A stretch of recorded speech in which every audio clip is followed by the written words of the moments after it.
Hello বন্ধুরা, টলিপাড়ায় আপনাদের স্বাগত। আজকে কথা বলবো স্টার জলসার একটি জনপ্রিয় ধারাবাহিককে নিয়ে। এই ধারাবাহিকেরও অন্তিম পর্ব সামনে। কথা বলছি স্টার জলসার জনপ্রিয় ধারাবাহিক শুভ বিবাহ। শুভ বিবাহ হঠাৎই বন্ধের মুখে। তোর আগেই খবর পেয়েছিলাম এই ধারাবাহিক বন্ধ হচ্ছে। তখন আমি আপনাদেরকে জানিয়েও ছিলাম, বা এই খবরটা মিস করে গেছি। তবে এবার আর শেষ রক্ষা হলো না। শুভ বিবাহ বন্ধ হচ্ছে, কারণ অ্যাক্রোপলিস থেকে আসছে গৌরব সোলাঙ্কির জুটির নতুন সিরিয়াল। তার টিজার আপনারা দেখেছেন, তাই হয়তো হচ্ছে শুভ বিবাহ। একসময় টিআরপি তালিকায় ভালো ফল করলেও এখন 10:30 স্লটে থাকার কারণে এই সিরিয়ালের খুব একটা ভালো রেটিং নয়, তাই হয়তো বন্ধ হচ্ছে শুভ বিবাহ।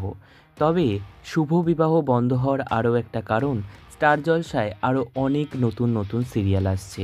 এটি বন্ধ হলে কোনো প্রাইম স্লটে থাকা সিরিয়াল যার টিআরপি কম, তাকে হয়তো এই স্লটে পাঠিয়ে যে নতুন সিরিয়াল আসছে তাকে ওই স্লটে দেওয়া হবে, যেটা স্টার জলসা বা চ্যানেল কর্তৃপক্ষরা করে থাকে।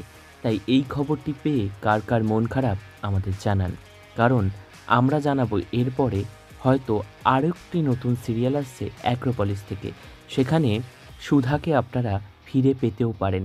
তাই এই খবরটি শুনে আপনাদের কেমন লাগছে আমাদের জানান, আর দেখতে থাকুন, শুনতে থাকুন টলিপাড়া।